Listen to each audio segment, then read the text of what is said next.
What is going on, guys? It is Spanky here coming at you with another guide. Today I am going to show you how to get yourself an Apothicon sword and Shadows of Evil. Let's get into it.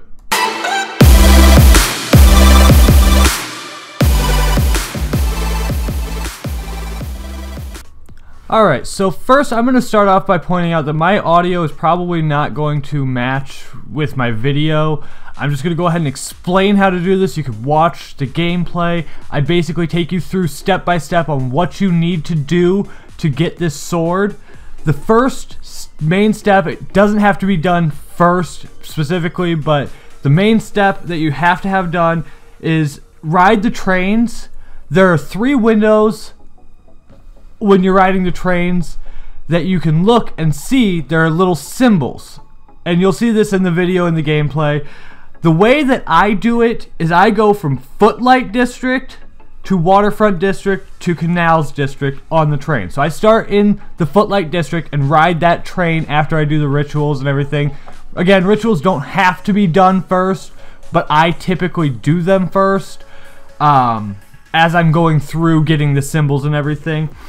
So I'll go and ride the train from the Footlight District to the Waterfront District. On the train, you can change which direction you're going from the station. There are maps that show you which side of the train to look out, but if you follow my instructions, you'll always look out the right side of the train. So from Footlight to Waterfront, I will get 2 of my symbols taken care of. I will see them in the windows.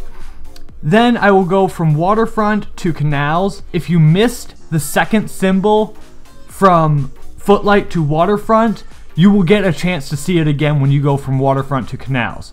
Once you get those symbols, you want to write them down or remember them, whatever way you can to remember them. If you're in solo, you can actually pause it as soon as you see the window. And also, the windows will never change. The windows are always in the same spot. Just the symbols are random every single time you play. Also, once you go down and you have all the symbols, you'll want to go down into the Rift area. You'll want to go into Beast Mode in the Rift area, and there's a little stone wall, which you should see in here, in this video, and it will have all those symbols, all the different symbols on there.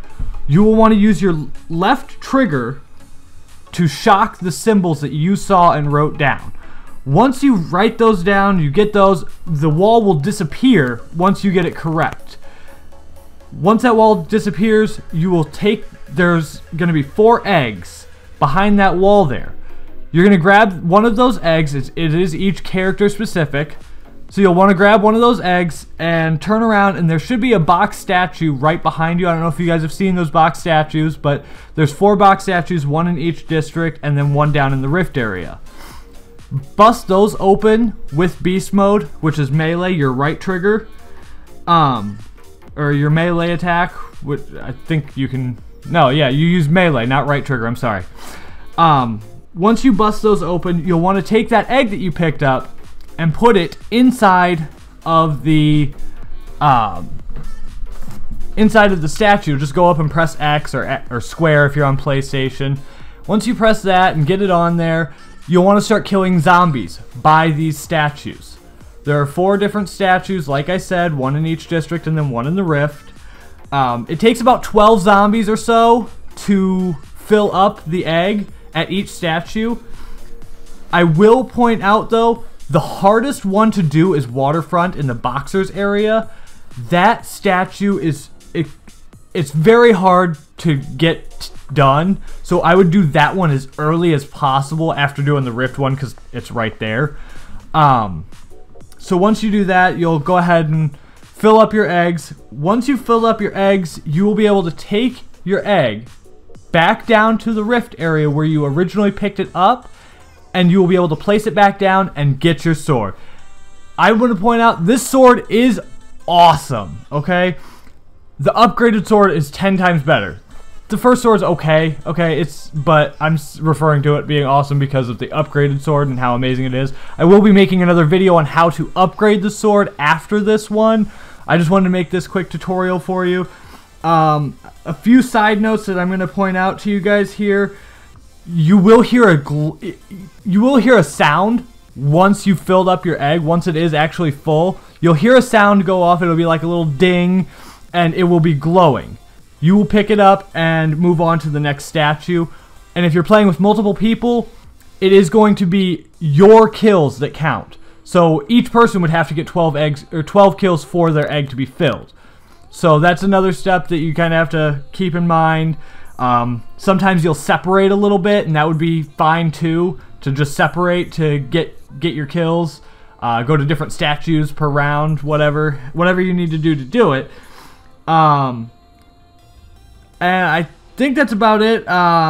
You can go down to Waterfront is upstairs by the perk machine. Canals, it is on the opposite side of the stairs from the Ruby Rabbit is where the statue location is. And then in Footlight, it is downstairs from the perk machine. Right by the stairs where you go up to the perk machine, there's a box down there. So if you have any questions or comments, concerns, let me know in the comment section down below. Thanks for watching. Leave a like, thumbs up. I'm Spanky, and I'm out. I forgot, I'm sorry. I just wanted to point out one more quick thing.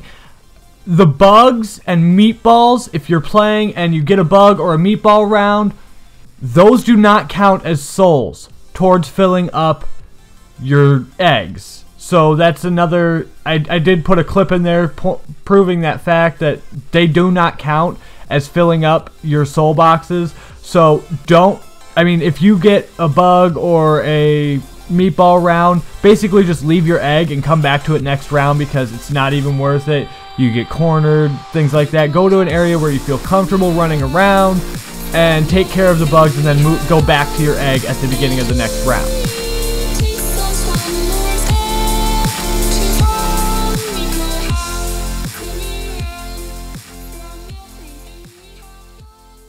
As the trio prepared their final quest, perhaps the only quest that mattered, Sir Ian, Thane of Gilderland, took one last look at his companions, who had been with him since the days of peace, now a fleeting memory. He gazed upon them and thought he might say words of gratitude, perhaps a goodbye should we fail to retrieve the Cutlass of Dawn. He whispered to himself, "No," and thought, "There is no room for failure. I dare not plant the seed of doubt in my men's hearts."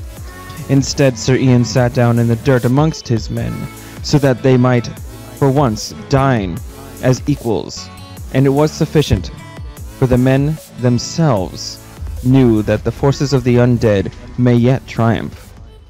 No words were spoken as they each lay down, still restlessly awaiting the day of exhumation.